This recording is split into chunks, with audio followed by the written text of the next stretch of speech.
Hello, greetings, everybody. My name is James. I am from the internet, and today we are going to talk about purposeful wealth extraction.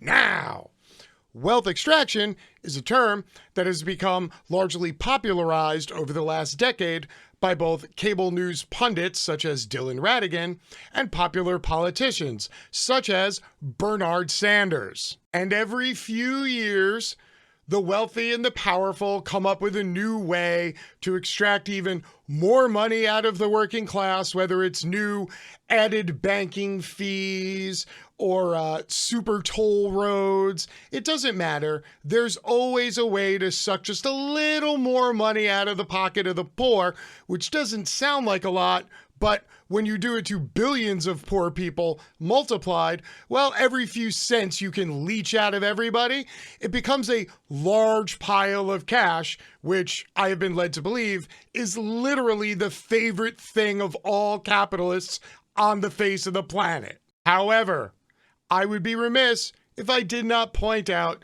that the wealthy capitalists who do this are able to do so with their friends and co-conspirators, the powerful politicians, who legalize the wealth extraction so that, God forbid, it is not criminal. Now, the reason why we're going to discuss this today is because much earlier in the week, we covered a story about how former President Donald Trump ran an elaborate scam. And that scam was the evolution of his mailing list and the emails he sent out to one-time donation supporters, and they kept adding larger and larger headlines and shrinking down the fine print on those fundraising emails. And eventually, they added a whole second box, what became known as the yellow box, and that yellow box was always clicked.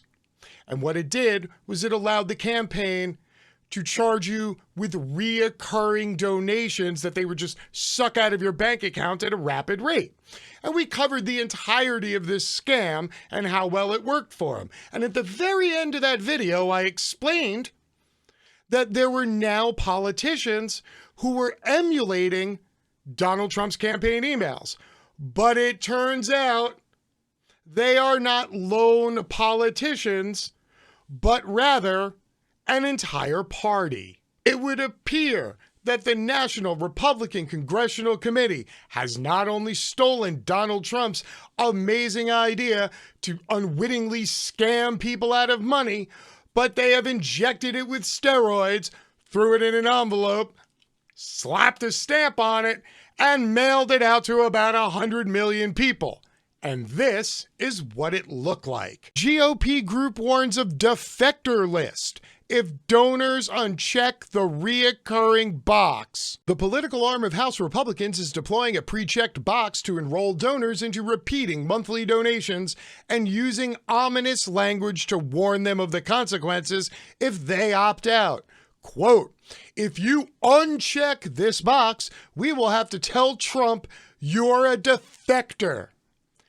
Damn. The language appears to be an effort by the National Republican Congressional Committee to increase its volume of reoccurring donations, which are highly lucrative, while invoking former President Donald Trump's popularity with the conservative base. Those donors who do not proactively uncheck the box will have their credit cards billed or bank accounts deducted for donations every month. Yeah. I remember this scam from the 5th grade where every single month there's a school-wide fundraiser.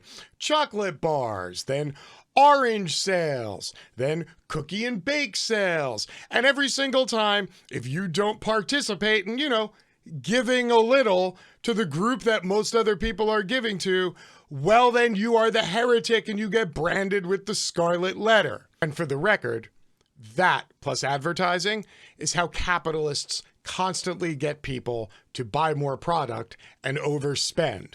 I believe the term for this is called trying to keep up with the Joneses. The pre-checked box is the same tactic and tool that resulted in a surge of refunds and credit card complaints when used by Mr. Trump's campaign last year.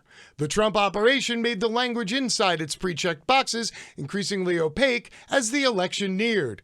Consumer advocates and user interface designers said the pre-checked boxes were a, quote, dark pattern intended to deceive Mr. Trump's supporters. Now, when this story first broke, there were a shit ton of people who immediately went sprinting outdoors, looked for the nearest soapbox, stood on top of it, and started ranting and raving about how, oh, well, I guess they deserved it. Or if you don't know to uncheck a box, well, then you deserve to get taken advantage of. And frankly, that is a shit take.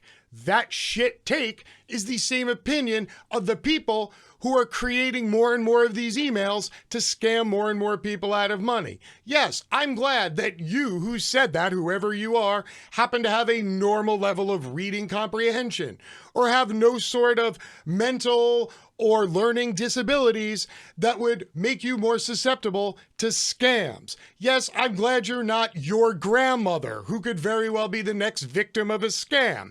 It is a shitty take, but it is the shitty take that the scammers themselves are counting on so that this doesn't seem nefarious at all, and eventually it becomes the norm. And then once again, the wealthy and powerful will have the opportunity to tighten the rope a little bit further, because there will be another scam that goes out and another way to extract wealth from the working class, and people will stand up and go, oh, well, it's not really their fault. You know, don't hate the player, hate the game.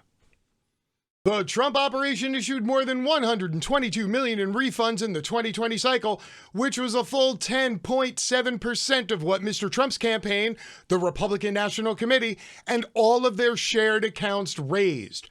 Refunds increased as the campaign began pre-checking the boxes, which at one point withdrew donations every week, as well as introducing a money bomb that doubled a contribution. Why send out a few emails every day asking for one donation if you can trick somebody into giving you weekly donations even though they're not aware of it? This seems totally on brand for the wealthy and powerful. Side note here, this is how the wealthy and powerful stay both wealthy and powerful. After the initial New York Times investigation, the RNC, which is the party's central organization, adjusted the language on its own donation portal, which is linked into its fundraising emails and from its homepage to make it clearer that repeat donations would be withdrawn. It now says, keep this box checked to make this a monthly reoccurring donation, but the box remains pre-checked. Why? Because your mistake is their windfall.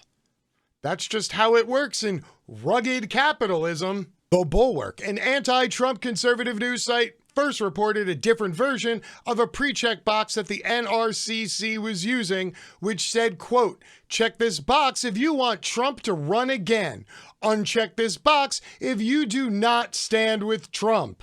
Political parties and campaigns typically test multiple language options to see which net the most donors. The Defector warning appears on the donation page linked from the NRCC's homepage. It seems highly unlikely that any such list of defectors would ever actually be presented to Mr. Trump.